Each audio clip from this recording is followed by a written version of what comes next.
Commissioner ಕಚೇರಿಯಲ್ಲಿ ಗೃಹ ಸಚಿವರ ಮೀಟಿಂಗ್ ಹಿರಿಯ ಅಧಿಕಾರಿಗಳ ಸಭೆಯನ್ನ ಕರೆದಿದ್ದಾರೆ ಗೃಹ ಸಚಿವ ಪ್ರಿಯಾಂಕ್ ಖರ್ಗೆ ಅವರು.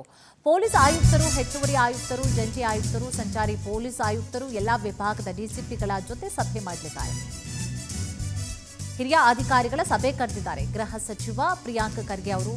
ಪೊಲೀಸ್ ಆಯುಕ್ತರು, ಹೆಚ್ಚುವರಿ ಆಯುಕ್ತರು, ಜಂಟಿ ಆಯುಕ್ತರು, ಸಂಚಾರಿ ಪೊಲೀಸ್ ಆಯುಕ್ತರು ಎಲ್ಲ ವಿಭಾಗದ ಡಿಸಿಪಿಗಳ ಜೊತೆ ಇವತ್ತು ಸಭೆ ನಡೆಸಲಿದ್ದಾರೆ. ಬೆಂಗಳೂರಿನಲ್ಲಿ ಹೆಚ್ಚಾಗ್ತಾ ಇದೆ ಡ್ರಗ್ಸ್ ಹಾವಳಿ ಜಾಸ್ತಿ ಆಗ್ತಾ ಇದೆ, ರೌಡಿ ಚಟುವಟಿಕೆಗಳು ಜಾಸ್ತಿ ಆಗ್ತಾ ಇದೆ, ಟ್ರಾಫಿಕ್ ಸಮಸ್ಯೆ ಜಾಸ್ತಿ ಆಗ್ತಾ ಇದೆ. ಸೊ ಈ ಒಂದು ಸಮಸ್ಯೆಗಳ ಕುರಿತಾಗಿ ಅಧಿಕಾರಿಗಳಿಂದ ಮಾಹಿತಿಯನ್ನು ಸಂಗ್ರಹ ಮಾಡಲಿದ್ದಾರೆ.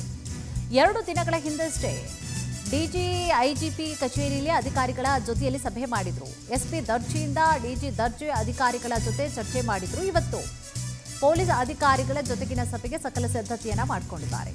ನೈಟ್ ಶಿಫ್ಟ್ ಇದ್ರೂ ಕೂಡ ಕಡ್ಡಾಯವಾಗಿ ಹಾಜರಾಗುವಂತೆ ಸೂಚನೆಯನ್ನ ಕೊಟ್ಟಿದ್ದಾರೆ. ನೋಡಿ, ಹಿರಿಯ ಅಧಿಕಾರಿಗಳ ಜೊತೆಯಲ್ಲಿ ಇವತ್ತು ಸಭೆಯನ್ನ ಮಾಡಲಿದ್ದಾರೆ ಪ್ರಿಯಾಂಕ್ ಖರ್ಗೆ ಅವರು. ಕಾರಣ ಏನು, ಯಾತಕ್ಕೋಸ್ಕರ ಕರೆದಿದ್ದಾರೆ, ಯಾಕೆ ಎಲ್ಲ ವಿಭಾಗದ ಅಧಿಕಾರಿಗಳು ಕೂಡ ಇವತ್ತು ಈ ಒಂದು ಮೀಟಿಂಗ್ನಲ್ಲಿ ಯಾಕೆ ಹಾಜರಿರಬೇಕು ಅಂತಂದರೆ, ಈಗಾಗಲೇ ಟ್ರಾಫಿಕ್ ಸಮಸ್ಯೆಗಳಾಗ್ತಾ ಇದೆ, ಜೊತೆಗೆ ಬಹಳಷ್ಟು ಡ್ರಗ್ಸ್ ಹಾವಳಿ ಜಾಸ್ತಿ ಆಗ್ತಾ ಇದೆ, ರೌಡಿ ಚಟುವಟಿಕೆಗಳು ಏನು ಜಾಸ್ತಿ ಆಗ್ತಾ ಇದೆ, ಎಲ್ಲವೂ ಕೂಡ ಕಾಂಗ್ರೆಸ್ ಪಕ್ಷ ಬಂದ ಮೇಲೆ ಅಂತ ಹೇಳಿ ಮಾತುಗಳು ಕೇಳಿ ಬರುತ್ತಲ್ಲ, ಅವು ಎಲ್ಲದಕ್ಕೂ ಕೂಡ ಕಡಿವಾಣ ಹಾಕಲಿಕ್ಕೆ ಅಥವಾ ನಿಮ್ಮ ಪಕ್ಷ ಏನು ಮಾಡ್ತಾ ಇದೆ ಅಂತ ಹೇಳಿ ಪ್ರಶ್ನೆ ಮಾಡ್ತಾರೆ. ಸೊ ಎಲ್ಲನೂ ಕೂಡ ಕಂಟ್ರೋಲ್ ಹಾಕಬೇಕು, ನಮ್ಮ ಪಕ್ಷದಲ್ಲಿ ಬಹಳ ಜನರಿಗೆ ಕೂಡ ಸುಭಿಕ್ಷೆ ಅನ್ನುವಂಥ ರೀತಿಯಾಗಿ ನಾವು ಮಾಡಬೇಕು ಅನ್ನುವಂಥ ಕಾರಣ ಸಂಬಂಧವಾಗಿ ಎಲ್ಲದಕ್ಕೂ ಕೂಡ ಏನೆಲ್ಲ ಅಕ್ರಮ ಚಟುವಟಿಕೆಗಳು ಆಗ್ತಾ ಇರುತ್ತೆ, ಕಡಿವಾಣವನ್ನು ಹಾಕಿ ಎಲ್ಲೆಲ್ಲಿ ಏನೇನು ತೊಂದರೆ ಆಗ್ತಾ ಇರುತ್ತೆ ಎಲ್ಲದ್ರ ಬಗ್ಗೆ ಕೂಡ ಗಮನ ಹರಿಸಿ, ಜೊತೆಗೆ ಜನರು ಏನಾದರೂ ಕಂಪ್ಲೇಂಟ್ ಅಂತ ತಂದರೂ ಕೂಡ ಅದನ್ನು ಬೇಗ ಅದನ್ನು ಸರಿಪಡಿಸುವಂತಹ ಕೆಲಸಗಳನ್ನು ಕೂಡ ಮಾಡುವಂತಹ ಕೆಲಸಗಳಾಗಲಿ ಅನ್ನುವಂಥ ನಿಟ್ಟಿನಲ್ಲಿ